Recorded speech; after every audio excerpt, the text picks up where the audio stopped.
if you have too many males in your herd, then you don't get calves, because the male are only fighting in rutting season.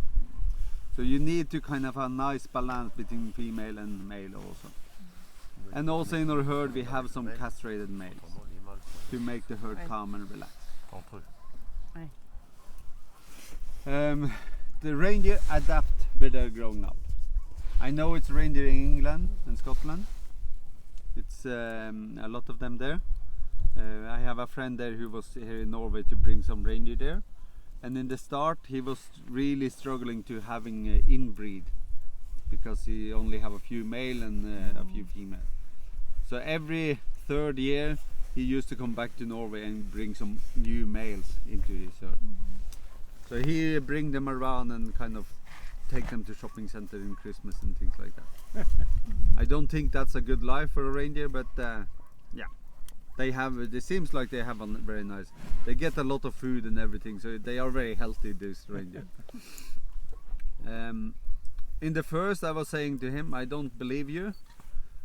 And he lived not too far away from Sunderland. And I was telling him, if you can send me a picture of your reindeer on the middle of Stadium of Light, then I can believe you. But you know, James Herriot was famous for Sunderland. Yeah. He was there, yeah. Okay.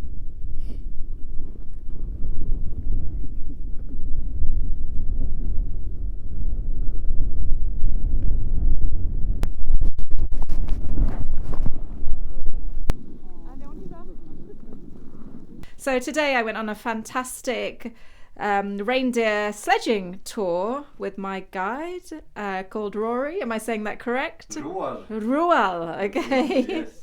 Could you tell me a little bit more about yourself? Yes. So my name is Roald and I'm a Sami. And I have been here in the valley and grown up here. And my family have been here now since, I have followed my family back to around 1700. So it's a long tradition for us to be here. So we have some reindeer at our place up in the mountain and everything. And it's not a job working with the reindeer, it's a lifestyle. So it's the reindeer are a big part of my family. So it's yeah, I really enjoy it. It's fantastic. Great. And we had, for us as tourists, it felt a little bit cold, but it was, what was the temperature, do you know, today? It was around -10.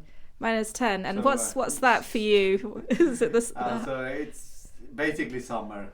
So -10 you don't need gloves, and yeah, hat is always good to have, but you don't need gloves.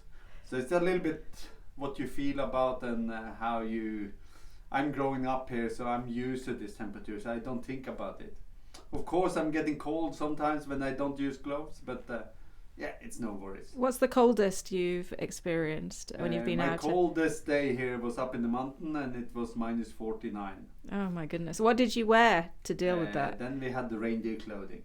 So reindeer shoes, trousers, a big coat. Yeah, everything. So it was nice. And even today, your shoes, you were saying, is made of, what's it made of? My shoes is made of seal. So it's seal skin. My hat here is silver fox and seal skin. So it's only the real clothes, also real fur, who work when it's getting cold. Modern clothing is not working very well. So all this new technology is never going to be able to protect you from extreme weather. Kind of no, but you have a lot of solution, but the biggest problem is battery and things like that. Yeah. Everything die when it's cold. Yes. So then you need kind of the real things who's working. Yeah. Okay, and actually, the skins of these animals, you use every part of the animal. We use every part of the reindeer also. So we have them for food, dinner.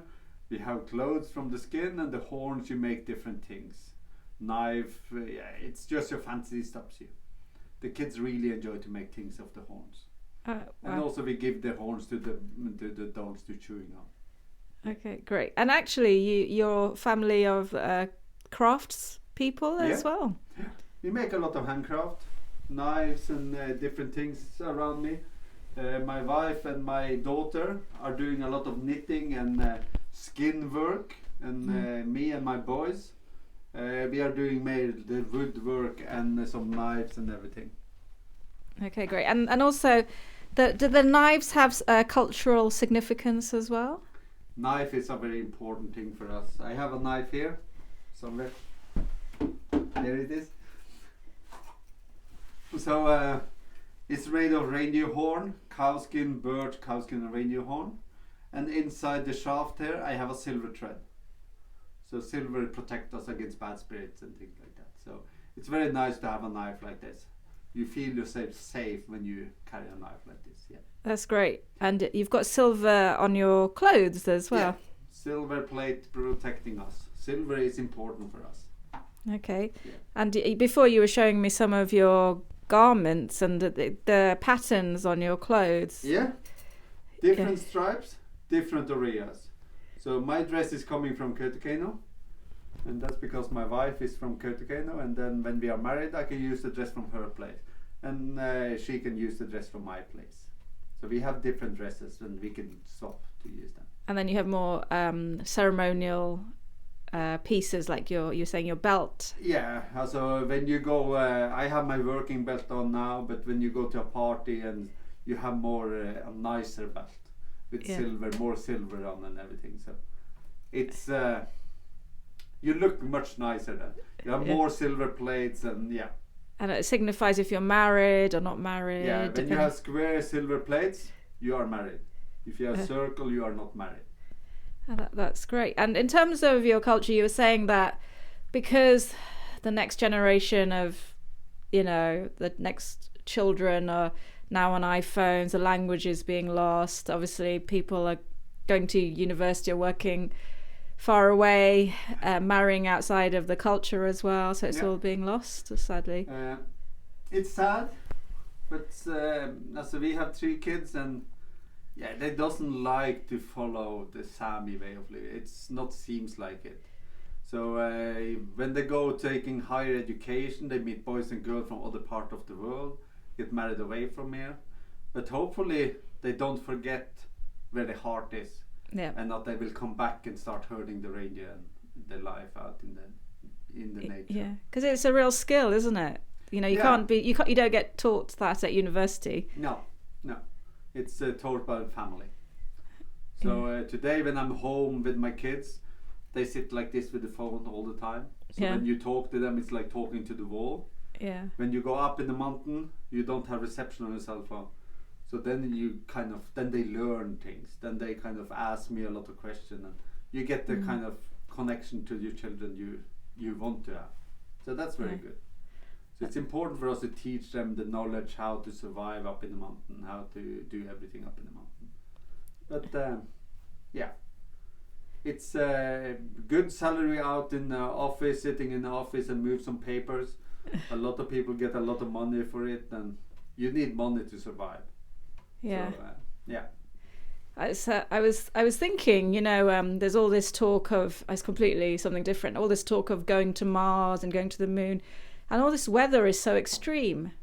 But actually, they'll maybe need to understand real survival techniques. Yeah. That you know from your own experience, these extreme areas, technology, it starts to fall apart because it relies on, battery really. So when you drive your snowmobile and you fall into a river, so it's filled with water, every electricity is dying. Yeah. And you need to kind of know your skills then. So if you don't know your skills, you're gonna die. Yeah. So it's very easy. So that's also when you go up in the mountain, be careful. Yeah. Respect the nature. That's very important. Yeah. And that's a big kind of, you have to always respect the nature. You are never stronger than the nature. So if it's coming a big blizzard, you cannot stop it. It will come, and it's gonna hit you, and they suddenly don't see anything. Hold out your arm like this, and you don't see your arm. So it's important to kind of learn things like that. So it's respect the nature is very important. Okay. Brilliant. Thank you very much for telling me your stories. Thank you. No worries. Okay. Bye. Yes. Bye. Yes. Bye.